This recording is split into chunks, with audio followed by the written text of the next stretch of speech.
बस पापा, मैं उस घर में नहीं जाऊंगी, मुझे उस आदमी के साथ नहीं रहना। बिल्कुल मत जाना बेटा। बताओ कैसा आदमी है, कभी पत्नी को टहलाने नहीं ले जा सकता है। अरे आजकल तो लोग कुत्ते को भी टहलाने ले जाते हैं भाई। हाँ, अरे कभी होटल में खाना खिलाने नहीं ले जा सका, जबकि आजकल तो लोग रील बनाने के चक्कर में भिखारी को भी होटल ले जाकर खाना खिला देते हैं। सिनेमा नहीं दिखा सकता है, बताओ, जबकि सिनेमा वाले आजकल फ्री में टिकट बांट रहे हैं। बहुत नालायक आदमी है भाई, हमको पता नहीं था उसके बारे में। बेटा हमको तो लगा पढ़ा लिखा आदमी है, अच्छा परिवार है, ज्वाइंट फैमिली है, शहर में अपना घर है, गाड़ी है, उसकी नौकरी सरकारी है, हैं? बेटी के तो हमारे भाग खुल जाएंगे। हमको तो पता ही नहीं था इतना लीचड़ आदमी है। बताओ हमारी फूल जैसी बेटी की क्या हालत कर दी है। अरे पापा, जॉइंट फैमिली के नाम पे पूरा गांव बसा रखा है, सास ससुर देवर जेठानी। अरे सबके लिए खाना बनाओ, चाय बनाओ, बर्तन धो। मैं नहीं जा रही बस।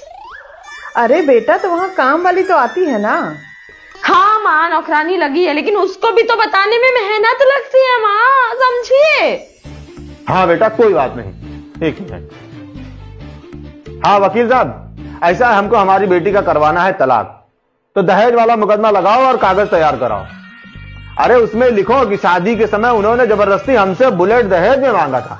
हालांकि मांगा तो नहीं था, हमने गिफ्ट में दिया था, लेकिन अभी तुम डालो कि उन्होंने जबरदस्ती हमसे बुलेट दहेज में मांगा था, कैश पैसा मांगा था, वो भी हमने कर्जा लेके दिया, और फिर से वो हमारी बेटी के ऊपर अत्याचार कर रहे हैं, कह रहे हैं कि कैश लेकर आओ, कार लेकर आओ, और हमारी बेटी को घर से भगा दिया है।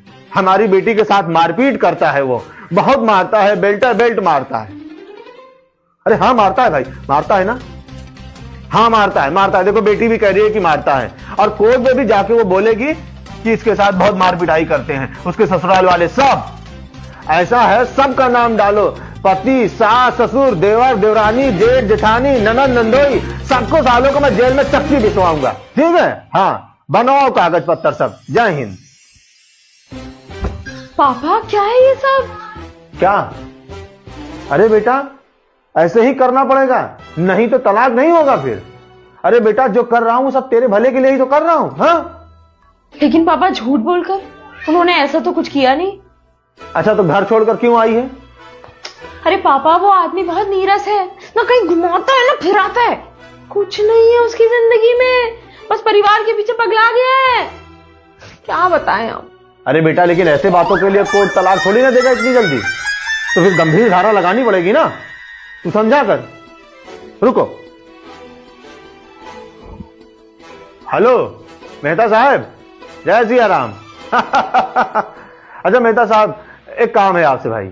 देखो हमारी बेटी है ना मन्नू, उसका तलाक होने वाला है, ठीक है। तो अब वो अपने पति के साथ रहेगी नहीं, तो उसको एक नौकरी चाहिए, आप अपनी कंपनी में उसको नौकरी दे दीजिए। अरे ग्रेजुएट है, पढ़ी लिखी है, बैक ऑफिस संभाल लेगी आपका। हाँ हाँ चलेगा, सैलरी 10-12 हजार, हाँ चलेगा, हाँ कह रही है कि चलेगा। हाँ और वहीं आपके स्टाफ क्वार्टर में रह भी लेगी। अच्छा हाँ आप क्या बोलते हैं उसको, सर्वेंट क्वार्टर में रह लेगी।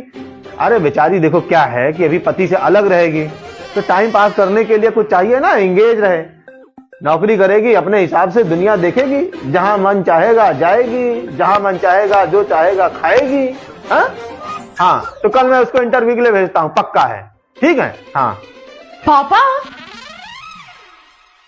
बेटा अच्छा एक बात बताओ, अगर तुम जॉब नहीं करोगी तो तुम खाओगी क्या, रहोगी कहां?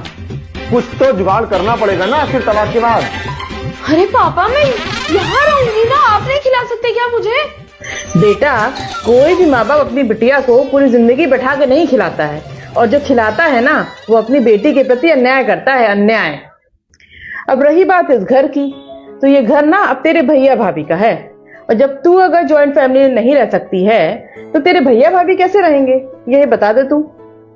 इसीलिए हम तेरा तलाक करवा देंगे, फिर तेरी नौकरी लगवा देंगे, छोटी बड़ी कोई भी 10-12-15 हजार मिल जाएगा, तेरे रहने खाने का बंदोबस्त हो जाएगा, और फिर कोई अच्छा सा लड़का देखकर तेरी दोबारा शादी करवा देंगे। और सुनो जी, ऐसे लड़की से शादी करवाना जिसके घर परिवार में कोई ना, सब मर गए हो या फिर कहीं दूर रहते हो। हाँ और हाँ, काम धंधा तो बिल्कुल ना करता हो, ताकि पूरा टाइम ना वो मेरी बेटी को दे सके। मन्नू बेटा तू हमारे फैसले से खुश नहीं है? क्या हुआ? बेटा, ये दुनिया की कड़वी सच्चाई है जो अभी अभी तेरे सामने आई है। अपना बसा बसाया घर तोड़कर कोई भी लड़की कभी खुश नहीं रह सकती है। मैं भी पहले बहुत नीरस हुआ करता था। अरे शादी के 3 साल तक तो मैं तेरी मां को कहीं घुमाने लेकर गया ही नहीं। बस नौकरी नौकरी, ऑफिस। लेकिन तेरी मां ने मुझे छोड़ तो नहीं दिया, मुझसे तलाक तो नहीं ले लिया, मायके वापस तो नहीं चली गई।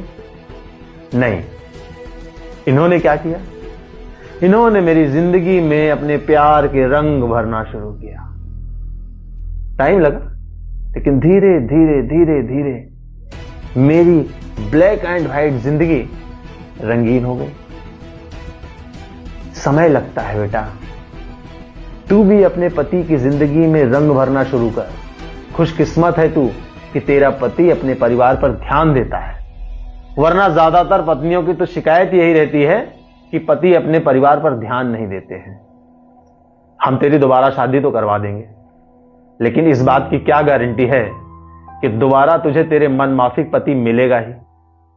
बेटा, कभी किसी को कोई जीवन साथी मनमाफिक नहीं मिलता। जो मिलता है उसको मनमाफिक बनाना पड़ता है। मन्नू, इस घर में तेरा हमेशा स्वागत है, लेकिन कब?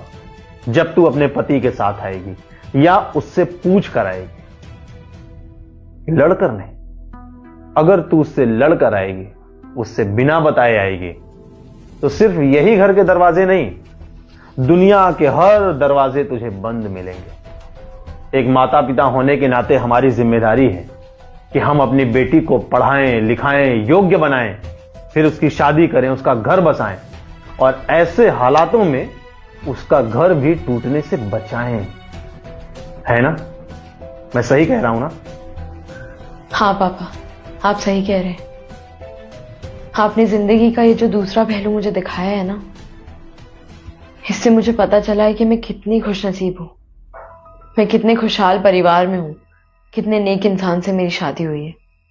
थैंक यू पापा, थैंक यू सो मच।